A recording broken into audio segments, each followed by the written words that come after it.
Thank you for giving me this time this afternoon.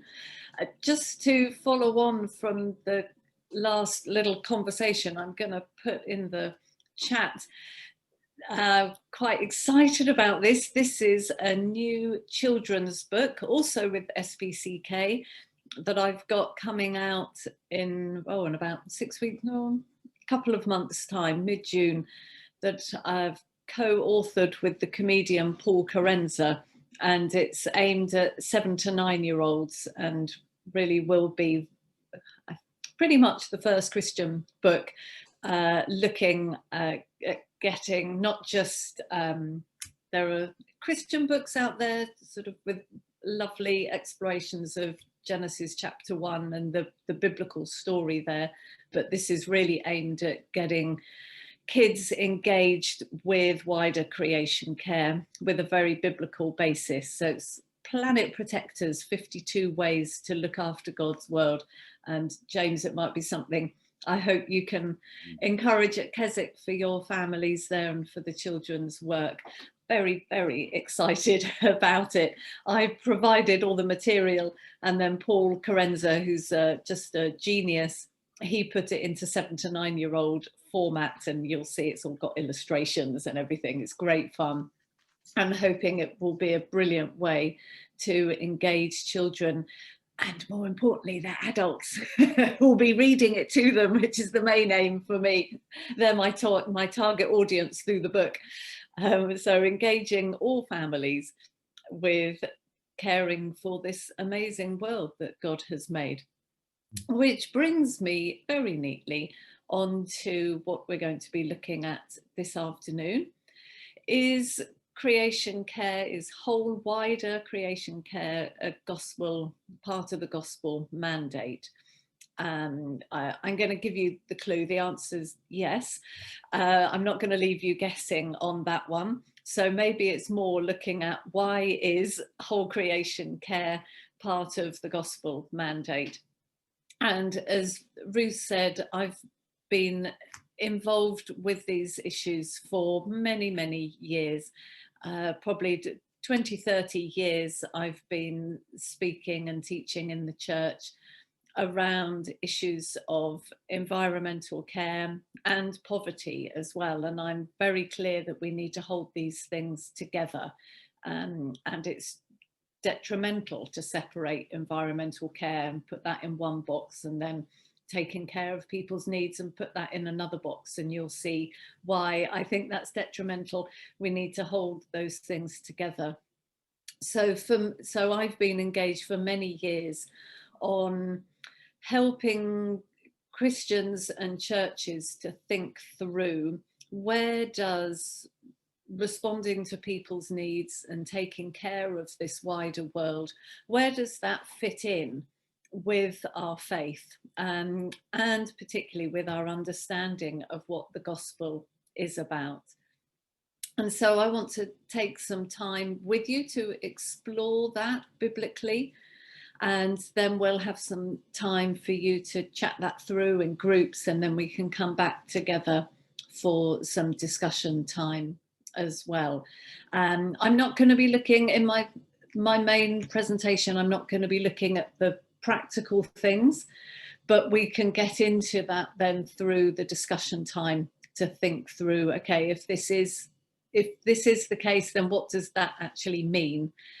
But I want to focus for this first part on the biblical material.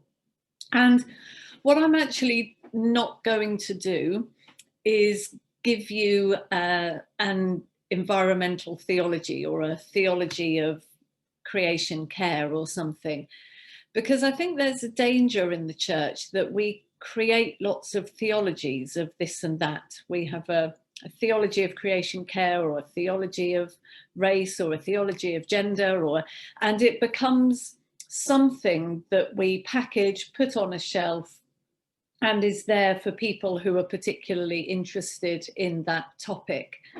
What I want to do instead is take you very simply through the scriptural narrative and place these issues of wider creation care within the context of the gospel narrative. And to my mind, that gives us a much more helpful framework within which we can approach these issues. So it may be that a lot of what I say isn't new. If we know our Bibles, then I imagine a lot of this will be quite familiar.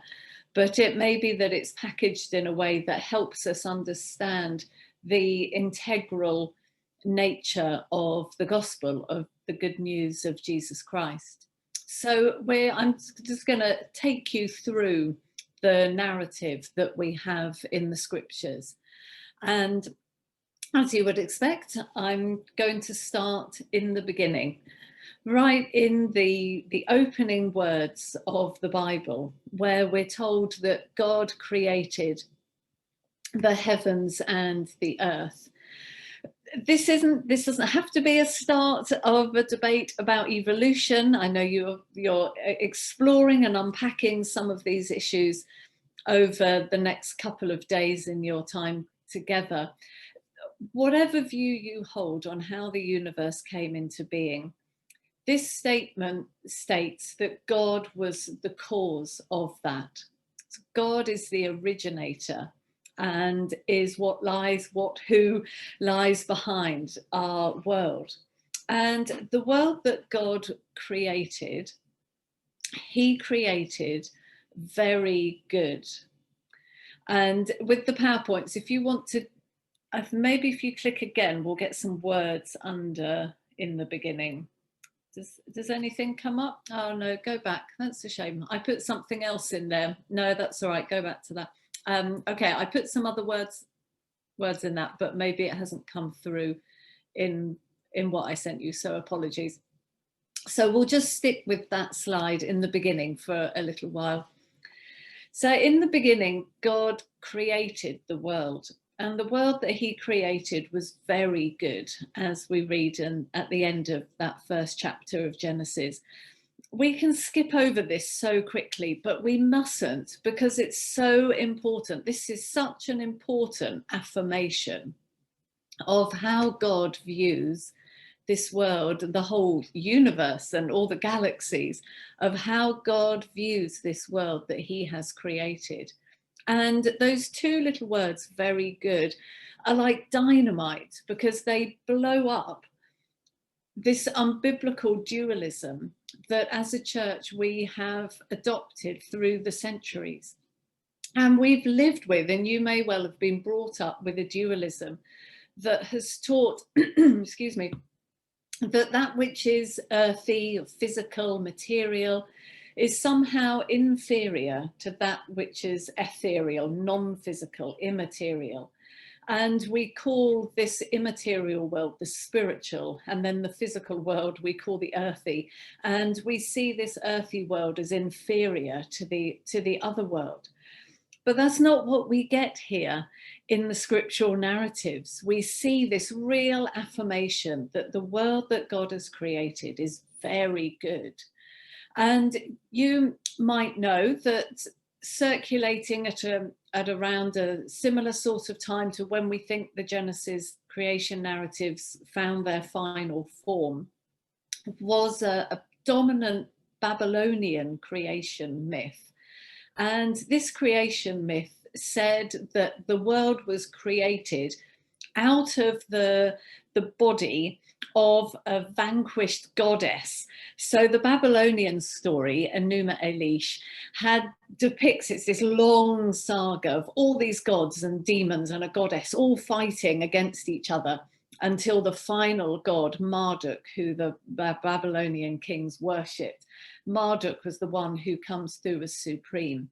And Marduk, it destroys his chief enemy, who's this evil goddess called Tiamat. And he cuts Tiamat's body into three, and out of her body, he creates the world, these three segments of the seas and the land and the air. And well, we feminist thinkers might have something to say about that anyway, the interplay between the reigning god Marduk and the vanquished goddess, but we're going to put that to one side for now. the most important thing about that is that for the Babylonians, they saw the world as evil because it was made from an evil goddess.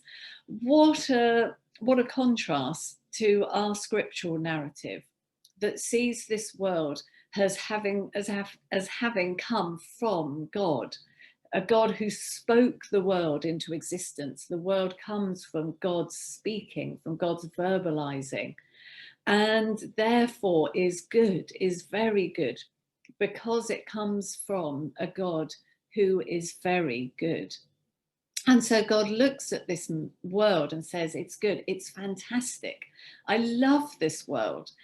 And I just want us to maybe to pause and see, can we catch a glimpse of the weight, actually, the theological weight of what that means for us as followers of that creating God? Too often we have seen this world as rubbish, as something that's inferior, as something that's going to be destroyed. You know, we're just passing through, just visiting this planet. Doesn't matter what we do to it because it's not important. That isn't what we get here. We have this fundamental assertion that matter matters to God. He loves it. And so this world is soon teeming with life. In the seas, on the earth, in the skies, there's a beautiful depiction in Genesis 1 of a teeming world full of life, full of diversity, full of abundance. And the final species that God creates is an earthy one, an earth creature, one who we know as Adam. Adam is a play on words. The Hebrew for ground, for earth, is Adamah. And so Adam, the earth creature, is created from the Adamah.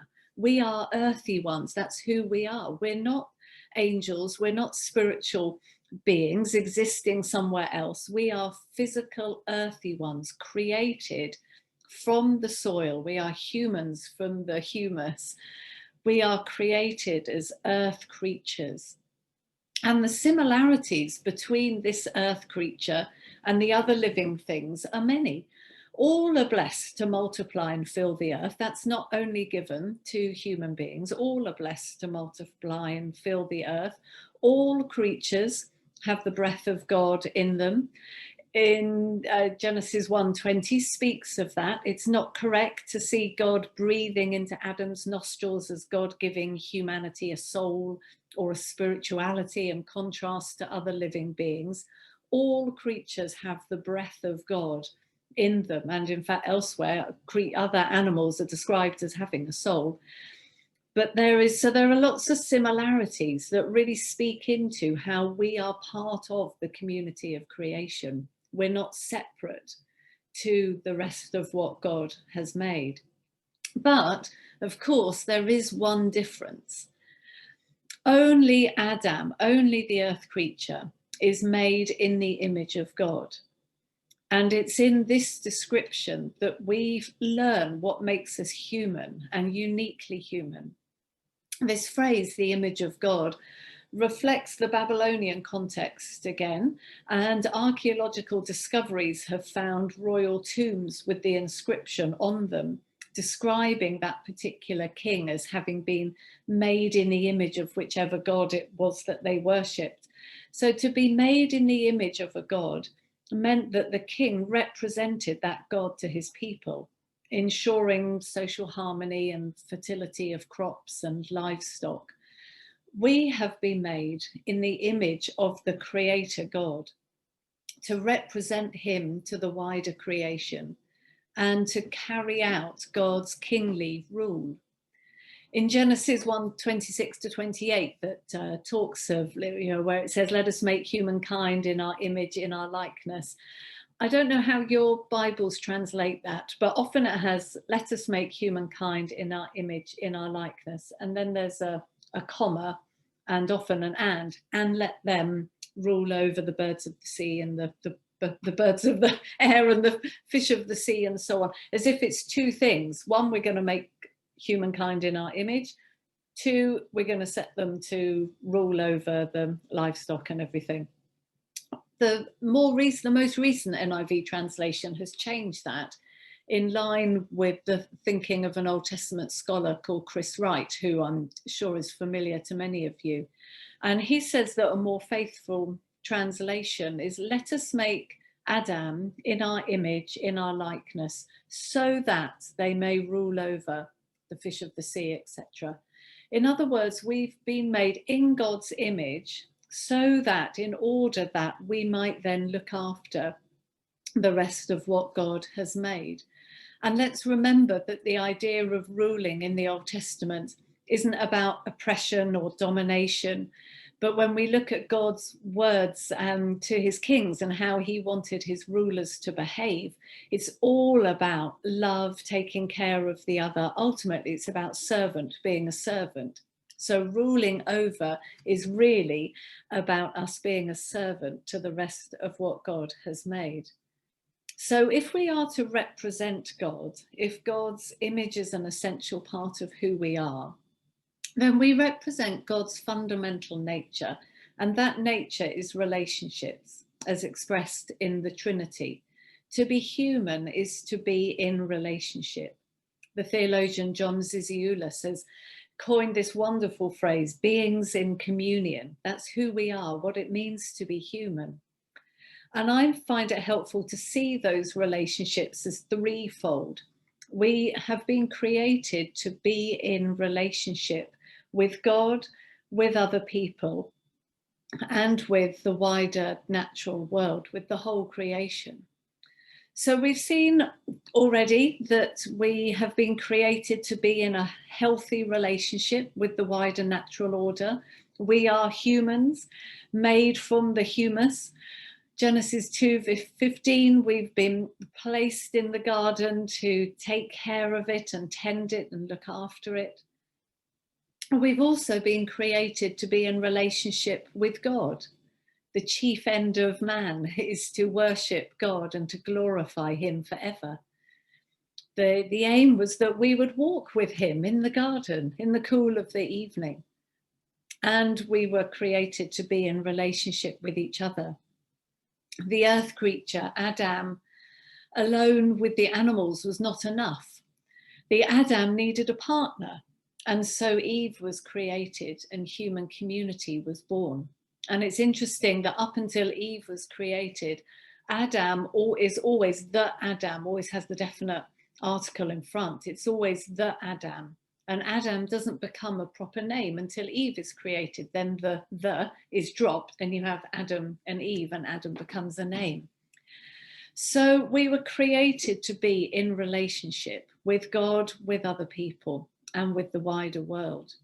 But we know that pretty quickly Adam and Eve ate the forbidden fruit, and whether we take that story literally or metaphorically, those relationships were broken.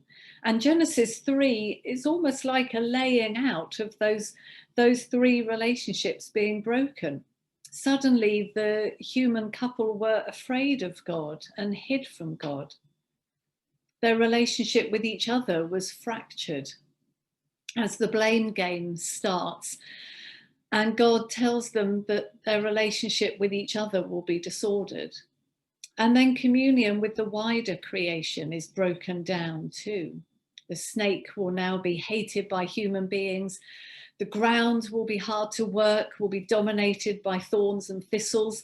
I grow a lot of my own vegetables in my back garden, and I can testify to that. And we're told in Genesis 3 that the earth, the Adamah, is cursed because of Adam. And so then the story of the Old Testament is, or let me say that the rest of the biblical narrative is the story of God working to put those three aspects of relationship back to rights again. And the story of the Old Testament really is the story of those broken relationships. Many of us will be familiar with reading the Old Testament as the story of our broken relationship with God. And we see God working through calling one man and one family. And we could get onto the next slide now, thanks.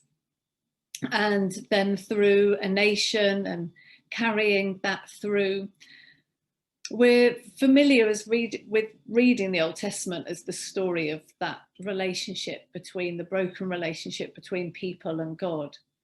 But the Hebrew scriptures also document the tragic outcomes of the broken relationship between humans as well. You've got everything there. You've got a fratricide, you've got greed, you've got rape, you've got murder, you've got adultery, oppression, dishonest trading and greed. I said that already. You name it, whatever you can think of, it will be there in the Old Testament. And the laws and the sacrificial system are put in there both to help the people restore their or to help the people have their relationship with God restored, but also to restore their relationship with each other. And we know that a really key theme in the Old Testament is around people working to put back to rights their broken relationship with one another. The Old Testament is soaked through with the call to justice, to take care of the widow, to spend ourselves on behalf of the hungry and satisfy the needs of the oppressed. You really cannot read the Old Testament without seeing themes of poverty and injustice woven all the way through. They are so strongly there that in the narrative, that call for the people of God to be acting in a way that takes care of others. And then also woven into the relationships between God and humanity is that of humanity's relationship with the wider natural world. And the laws of the Israelite people are clear that it matters how the land and all of its inhabitants, not only the human inhabitants, but all of its inhabitants, it matters how they're treated.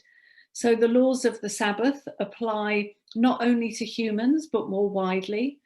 Deuteronomy 22, a mother bird sitting on her nest is not to be taken. We know that the Jubilee also applies to the land and to the animals that are there. And interestingly, I just throw this out, you've probably noticed already that meat eating is only allowed after the story of Noah. And I wonder, is meat eating perhaps the ultimate indication that something is wrong between human beings and the wider creation? We could discuss that later. So the state of the land really acts as a spiritual barometer for the health of the Israelites' relationships with God and with each other. And you have, coming back to Chris Wright again, you have this triangle that you see all the way through between God, the people and the land. And righteousness is demonstrated not necessarily by whether people observe the Sabbaths and the new moon feasts. Righteousness is demonstrated by whether people are taking care of others and are working to see poverty overthrown and oppression brought to an end. And where you see that, then you see the land responding positively. And then you also see the other side. So Amos 8 is a good illustration of this. We know from its parallel with Hosea and from the words in Amos, we know that the people are not righteous. They've turned away from God. They've forsaken him. And you know that because not by whether they're practicing their religious festivals, but you know that by the fact that they're not practicing social justice. They're selling the needy for a pair of sandals and practicing dishonest trading standards and so on. And the land responds accordingly. There's environmental upheaval. You can read that there in the passage. You could also look at Deuteronomy 30 or Jeremiah 5, Jeremiah 4 as well, I think it is, that talks about the land mourning because of the people's sin. So there's a real relationship between the state of the land and then the health of the people's relationship with God, which is mirrored or reflected in how much they are taking care of people in need and people in poverty. And in contrast, when the people turn from their wicked ways as we see in Isaiah, and when they listen to God, then the trees and the mountains and the hills will rejoice. Maybe that's just simply pretty poetic language, but there is something in this about the positive impact on the land when there is peace between people and God and each other. And therefore, the non-human inhabitants of the land celebrate when that happens. The Old Testament finishes on an ambiguous note. The people of Israel are back in their land, the temple's rebuilt, and yet it can't really be said that they're really living in the fulfillment of some of the amazing prophetic words that we see in the Old Testament prophets. And emerging out of that Babylonian exile period comes a sense of hope and a sense of looking forward, what we would now talk about in terms of eschatology. Excuse me. And people start looking forward to a new time when the words of the prophets will be fulfilled. Let me read out to you Isaiah 32, 15 to 17, and I've also put up some other passages there. And it talks about a time when the Spirit is poured upon us from on high. The desert becomes a fertile field. The fertile field seems like a forest. Justice will dwell in the desert and righteousness live in the fertile field. The fruit of righteousness will be peace. The effect of righteousness will be quietness and confidence forever. It's a really beautiful few verses of showing that restoration of those relationships that we're looking at. People's relationship with God is restored. The Spirit is poured out from on high. God is present. People's relationship with each other is restored. There is righteousness, there is justice. People can live quietly and confidently because they're not expecting wars or conflict anymore. And the relationship with the whole world is put back to rights as there's fertility and good forest cover and the land responds. And so the Hebrew prophets look forward to this time of peace. The word shalom, one of course that I'm sure is familiar to you, is a very rich biblical concept. When those relationships that were destroyed right at the beginning there in the fall in chapter 3, when those relationships would be put back to rights again with shalom, peace at their center. And crucially, they begin to envisage this time, that this time would be brought about by one particular person, specially chosen and anointed by God. So, keeping those relationships in our mind, keeping that hope for peace, for shalom, for the restoration of relationships in our mind, let's fast forward 400 years, about 400 years anyway, to one night when a large company of shepherds bursts into song in front of, they don't sing actually, but that's a bit sad for our Christmas narratives. So they burst into song in front of some very surprised shepherds and proclaim that there is glory for God in highest heaven, and on earth there is peace among the people whom God has favoured. Peace. I've put that in this slide like this because this wasn't just the angel's way of kind of saying, hello, we've got something to tell you. Peace, this word, is like a neon, great big flashing neon sign in the sky, relating back to the hopes of the people of God, the Israelite people, the hopes that peace would come and that relationships would be restored.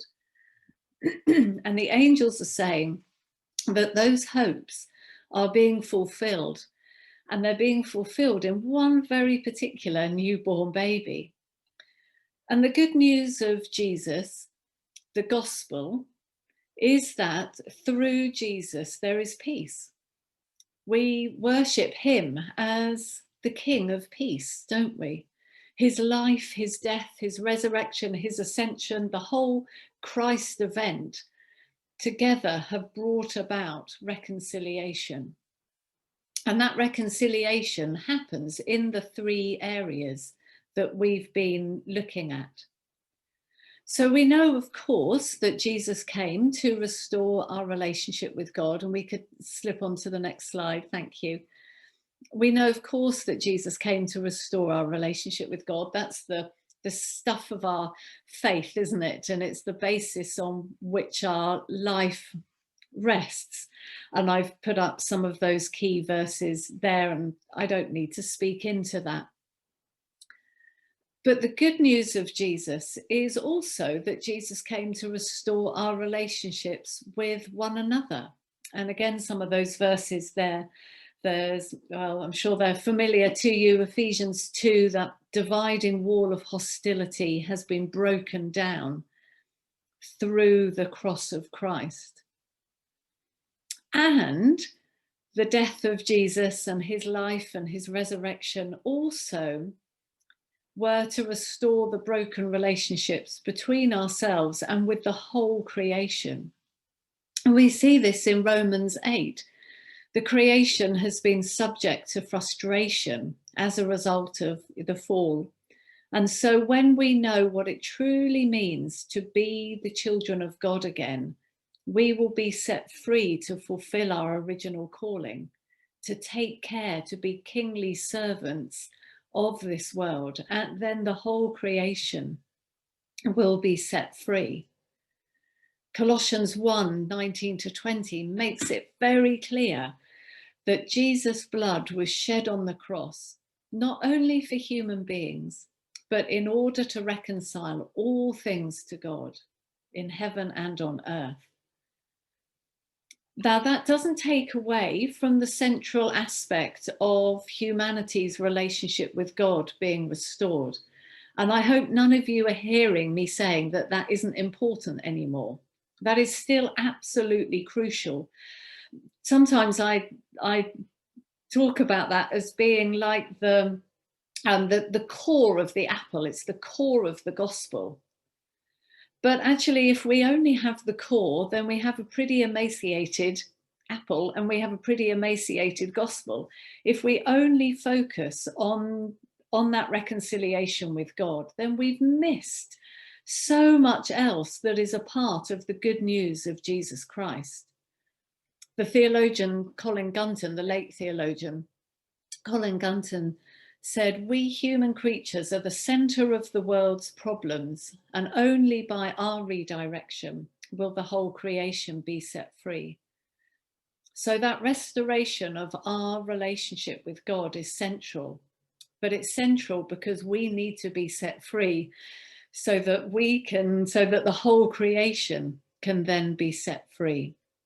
So peace with God, peace with others, peace with the wider creation. That's the good news of Jesus. That's what Jesus came to bring about.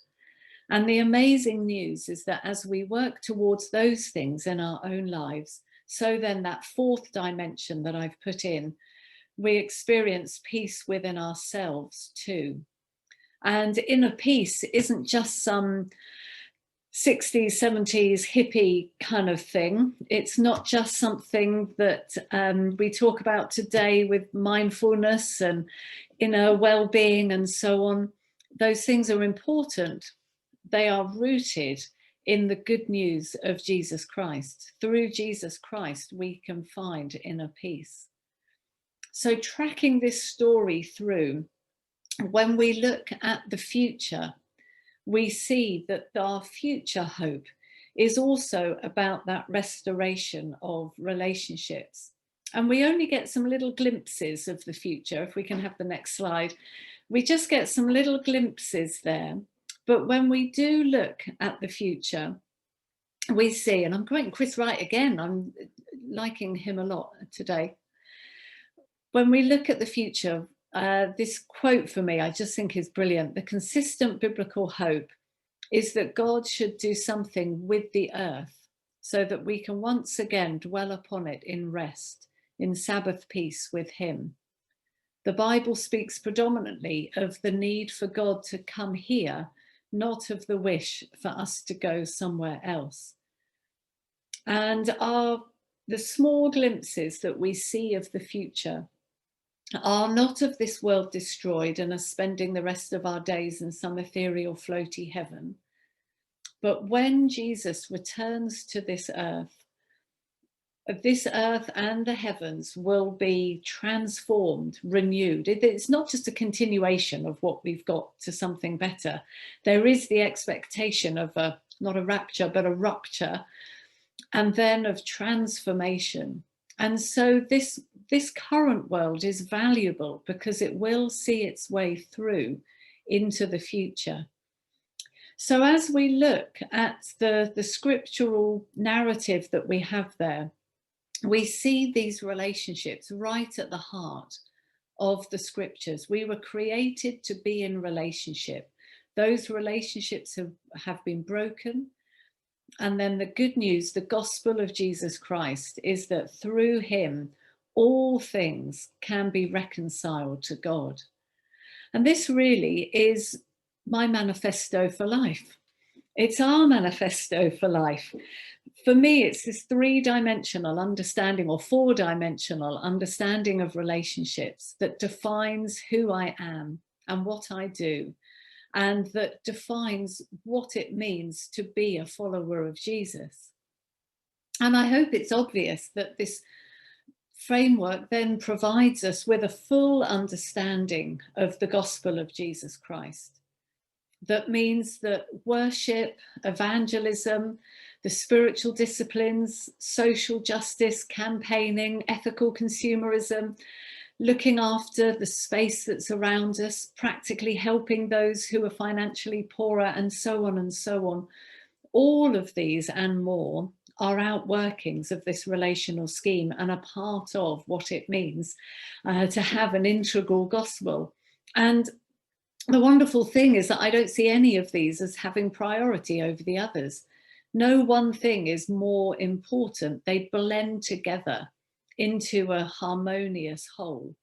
And that whole is weakened if any of those things are missing. So this isn't about pitting evangelism against community action, or poverty relief against environmental care, or a life of prayer against a life of action. If we have those discussions and we have those arguments, I would suggest we haven't fully understood what the gospel of Jesus Christ is all about. A life that's sold out to the gospel of Jesus Christ will do all of these things and more, not out of duty, but naturally out of love for our Trinitarian, creating, sustaining, saving God. So I'm going to pause there. I know that was a lot of listening for you to do, but we're going to take some time now to decompress, think that through, and to get into some groups. And I'd like you to look at three things together. Firstly, just share any initial responses to what I've spoken about. Were there some key things there that you don't want to forget, you want to capture and make sure you've got in your mind? And then begin to look forward. If creation care is an essential part of the gospel in the way that I've just laid out, then how then should I live? How should that impact my own life? And thirdly, how can my church be putting this biblical understanding into practice?